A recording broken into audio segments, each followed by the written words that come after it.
Why, hello there.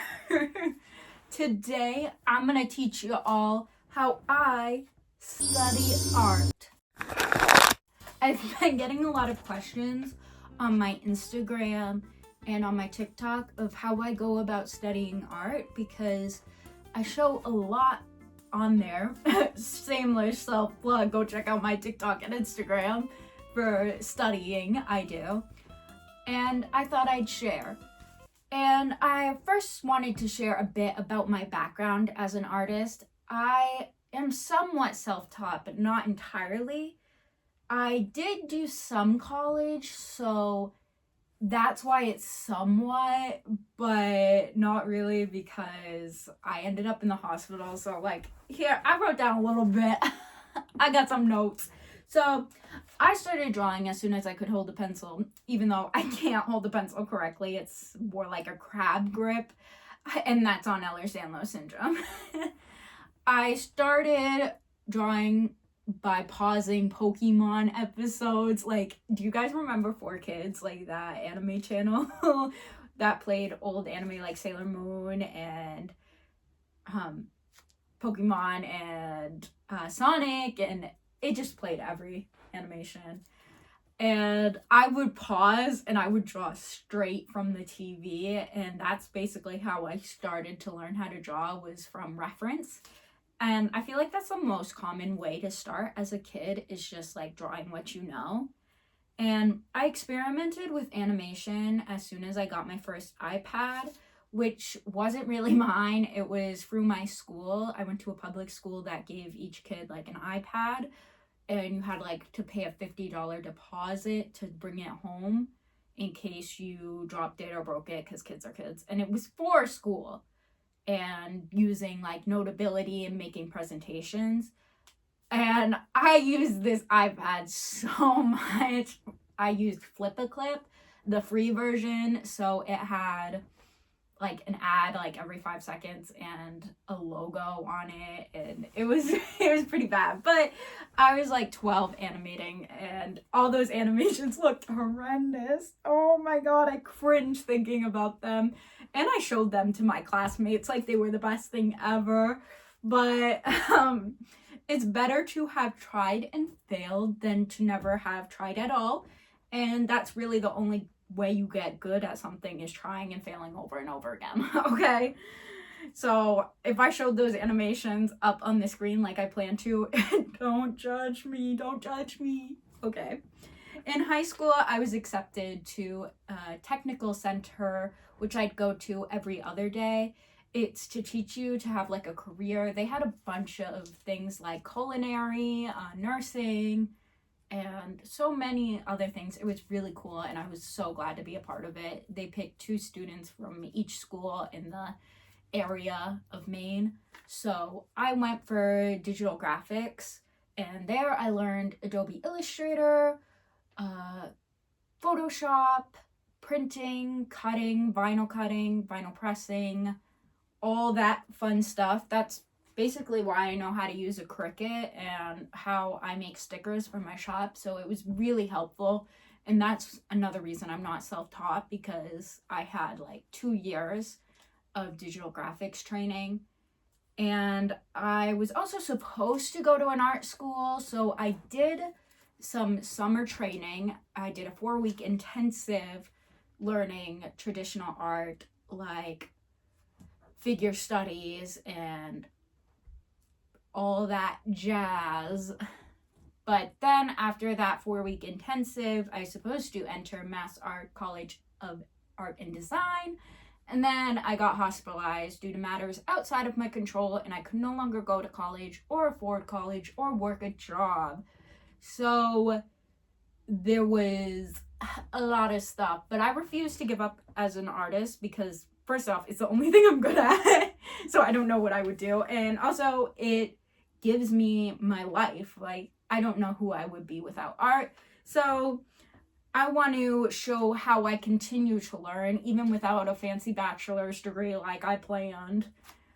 I still continue to learn, and this is how I learn, and I'm happy to share those tips with you, because I think everyone should have access to learning. art or anything really. I don't think education should cost money. Learning shouldn't cost money. I know, hot take, but so here is how I study art. Number one, observe, which sounds kind of crazy, like everyone's observing everything all the time. But what I mean is observe from the greats. Go to the library, get art books, study art. I know I'm teaching you how to study art, but that's the biggest way. You spend like a whole year, if not more, in college learning about art history because you have to learn from the greats and where art originated in the first place. There's so many YouTube videos about great art, and those are accessible to everyone, as well as libraries. They're so good. Why am I propping up libraries? Because there's so many books for free, and we don't use the library enough as a people. We should. So there's a great book called Great Artists Steal. And it doesn't mean copying other people's art because that would just be theft, but it means taking styles from each artist to create your own style, because you can't learn without seeing the previous artists that came before you. So yeah, number one, observe. I've been doing observing since I was born. We all have. And that's exactly how I first started to learn. I talked about drawing Pokemon straight from the TV. That's observing, even though it sounds silly. And I continue to observe. I have a huge collection of art books, a little bit too much. And I do have some from old art teachers because I was a very beloved student. I'm sorry, I was called teacher's pet for a reason, and all the other students hated me for a reason because I was always the favorite. Anyway, as I talked about before, is YouTube. It's great because it's free and everybody has access to it. There's so many great learning channels, and I'm going to share my favorites. There's Bing Ying's sketchbooks, which teaches the exact tools she uses, and she does life drawings, literally observing, as I talked before about, and she shows all the art events she goes to as well as the tools she used. And the tools can be just as important as the fundamentals, though you shouldn't worry about the tools to first begin with, because the tools, I know I just said they're as important, but they're not as important. I literally started off drawing with a ballpoint pen, and it's still my favorite tool to use because you don't have to stress about the materials and that you're wasting good materials being crap at art, okay? It's fun to mess around with a ballpoint pen because you're not worried and it ends up looking great. I have some great sketches in stupid ballpoint pen, and they help me improve significantly without wasting high quality materials. But it's nice to see what professional artists use and save up and think about them in the future. Another one I like is Inkwell. This isn't really teaching you how to be an artist, but it's teaching you how they sell their art and their history with learning art. And they're actually a teacher of art themselves, or they used to be. They're no longer. They're full-time con artists. I know that sounds weird. I mean convention artists. But in the field, we call them con artists. But they're not conning you, I swear, okay? And then another one, I'm gonna put the channel here, but it's called Urasawa Channel. I don't know if I said that correct. All of their channel videos are subtitled in English, but they're originally Japanese, so they're subtitles. So if you don't like that, I wouldn't recommend it because you can't listen to it in dub over, but it's really helpful because you get to learn skills and tools from another place other than where you're from, unless you are from Japan. And manga has always been my favorite, and what I want to do is make graphic novels, so this has been really helpful to me personally, and I definitely recommend their channel to see the tools. It's just really interesting and very helpful. So I definitely recommend checking them out. Also, I'll link all the YouTube channels I listed below, so you don't have to go search for them yourself. You can just go in the description and click them. And there are some really fun channels as well to help learn, but also they're fun and you can just chill and watch them. You don't have to be stressed out. Not saying that the other channels stress you out. I'm just saying these are more chill and less focused on the art. It's them having fun, kind of like my channel. So Spilled Ink is my absolute favorite YouTube channel. They post weekly, and they're two digital artists learning traditional art, and they both want to make a manga, so that's really cool. I find their goals are very similar to mine, and I like to see other people learn. So that's really close to my heart, and I feel connected. That's parasocial of me, I know, but I like seeing other people's progress, and you can learn tools from them as well because they're also learning and experimenting, and they invite professionals on their channel and you can learn together with them. So it is very cool. Another one is Ben Bishop, which they don't teach you how to do the art, but I find it very interesting because he is a comic artist. Also, he's from Maine like me, so that's really cool. Seeing another Mainer living out their comic artist dreams. And I like to get to see the publishing process, and you can see his workspace, and it's very cool. I highly recommend him, and it's just great seeing all the tools he uses, his office, his whole setup. So again, it's helpful to learn. And this is another fun channel, Jinja Ninja. I hate their name because I have to say it. Ooh, I'm linking it below, okay? It feels cringe to say ooh out loud, okay? But they're in the process of making a video game, and I really enjoy their sketchbook tours because they're very loose and they show you don't have to be so polished in your sketchbook because sketchbooks are for learning. A great friend of mine on TikTok, a mutual, said that the sketchbook is your gym for your hand, and I really liked that quote. It's not my quote. They're SB Arts on TikTok, and they're also on YouTube. I'll link them down below. They're not really for learning. They're a small artist like me, and I'm just happen to be mutuals with them, and they're an amazing artist. But they said that, and that quote's really stuck in my brain. A thing I want to highlight, though, is don't use Pinterest. Don't use it. I know artists love Pinterest for learning and like models and just the basics of getting poses and ideas, but don't use it. I haven't found another alternative, but if you have, definitely comment it down below because I love Pinterest, but it's filled with AI slop now in so many ads, and you can't really tell the AI until you're really, really looking close, and then you're like halfway done with the drawing, and then you realize you just referenced AI, and now your anatomy's off, and it's awful. So I really don't recommend Pinterest. It's really sad for me to say because I grew up on Pinterest when I was a young artist. That's where I got all my references from for the models and how I learned anatomy for a lot of it. But don't use it. It's trash now, and it's really sad to say. So what I'm gonna say is use books. We don't use books enough. We really underestimate them for some reason when we think the internet is all we have. But books existed before the internet. I know, shocking revelation. And there's libraries, and you can get them for free. And it's better than the internet because you can't put the AI in the book. Well, I take that back because there have been AI books, but those are newer, so don't worry about those. You're less likely to find them in a library, okay?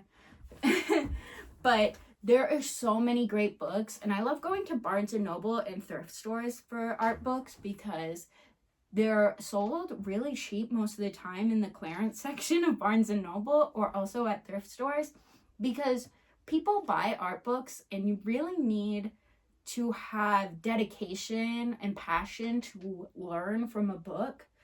And a lot of people don't have that, give up and donate it to a thrift store, and thrift stores sell everything for like really cheap if it's a book.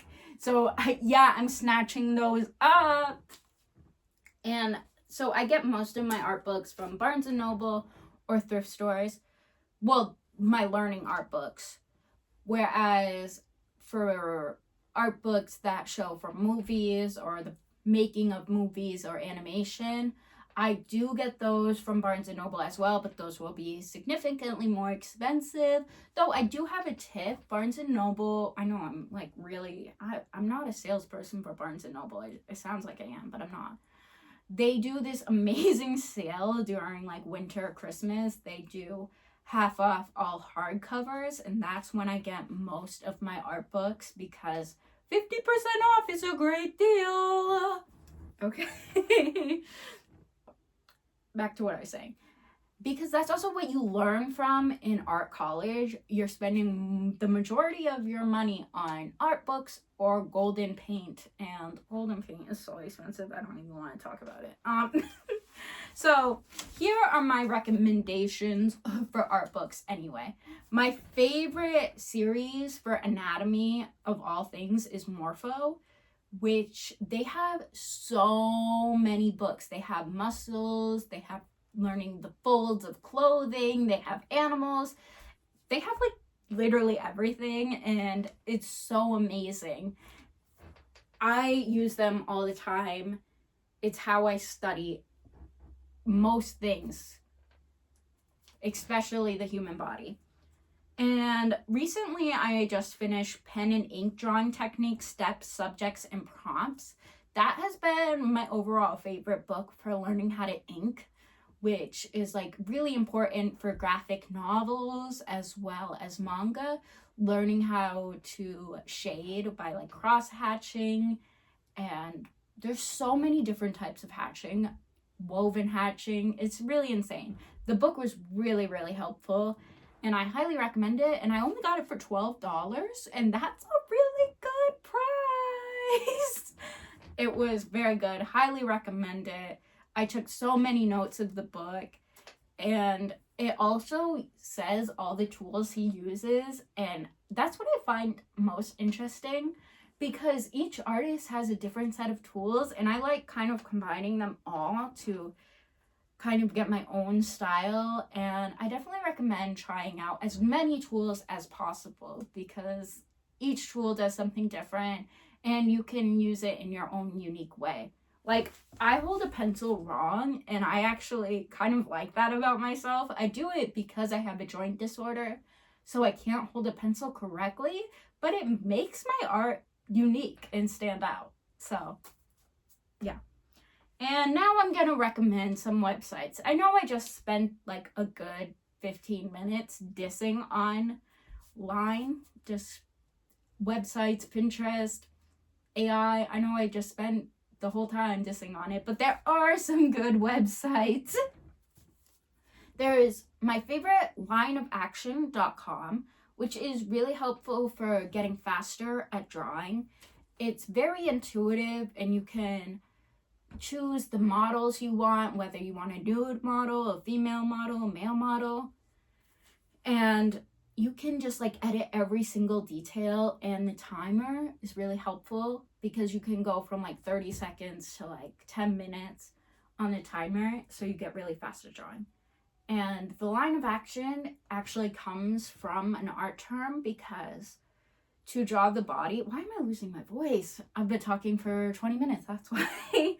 But the line of action comes from drawing one singular line for the body and based off the pose, and then drawing like boxes to mix, because everything is made out of boxes and circles in art, and you find that out very, very quickly. Another similar website to that is adorkastock.com. It's very similar but less intuitive and less ways to edit the tags. Another website is colorhex.com, and this is good if you're not really good at color theory because it presents you with a bunch of different color palettes that go well together. And if you're not good at color theory, that's good because you don't have to come up with your own colors. It gives you a set of colors that go good together, and boom, you have a palette for your next piece. Though I definitely recommend learning color theory because it's very, very important to all work, unless you only draw in black and white, and then in this case it don't matter. And my last website for you is dimensions.com, which is a website of 3D models of objects and people, and it's helpful for understanding proportions. That's why I had the notes. Very important. It allows you to have a model up against like a bookshelf or desk and see the height difference, though you still should study from life because that's the most helpful, like holding the pencil out like this and measuring. If you're an artist, you know what I mean by this. If you're not, editing Mandy will put up an example of what she's trying to say because she's not good with her words. But it's really important for life drawing to understand proportions, and the pencil is a really good measurement tool, almost like a ruler, because it's so small and you can see from a distance the perception and then measure it with the pencil on your canvas. Anyway, now that I'm done with the websites, I'm going to tell you my personal tips of what I've learned from being an artist for my whole life, my 23 years. My tips are draw boxes, rectangles, and circles over and over and over again because they make up literally everything. Everything is a circle, everything is a square, everything is a rectangle. Your body, that's a rectangle, or depending on your shape, it's a circle. And your face, circle. Hand, that's a square. I know it don't look like a square, but the palm is a square. The fingers are squares. The joints are circles.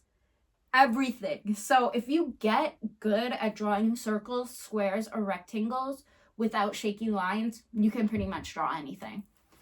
And my next tip, use pen. And I know that sounds crazy. Oh, I can't erase. What if I mess up? That's the whole point. You get more intuitive with your lines. You have to be intentionful. Is that a word? You have to be more intentional with your lines. So you have to really think about it before you place the line down. And you'll have to get quicker, and it will lead to less mistakes. And even though I say this, I do mess up sometimes, and I put a sticky note over it and I redraw it. And my other tip is draw from life as much as possible, because life will always be better than drawing from a picture or your iPad. Drawing from life is honestly easier because when you're drawing from a photo, you cannot get the proportions right because you can't do your pencil trick. You focus too much on the details by zooming into the picture. It's just so much easier to learn from life. That's why in art schools you draw still lifes and over again. Like the apple and the fruit in the bowl. I know we've all seen it. It's a stereotype. That's what art school is like. Yeah, there's a reason. You have to draw from life. It's the only way to understand proportions. And eventually you'll get good, even though it's annoying and boring. But it's really helpful.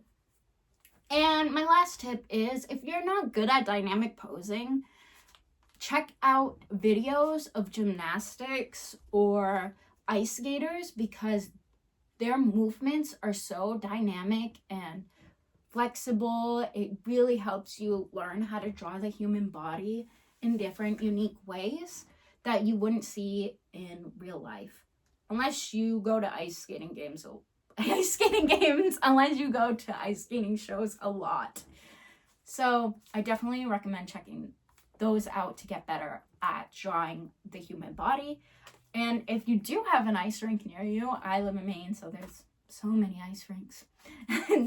You can go to the ice rink yourself and draw people there, and it's really helpful because they're moving so fast. You have to get good at drawing fast. And yeah, so those are my tips. I hope they're helpful for you, and I'm gonna start linking people this video next time they ask me on TikTok how I learned.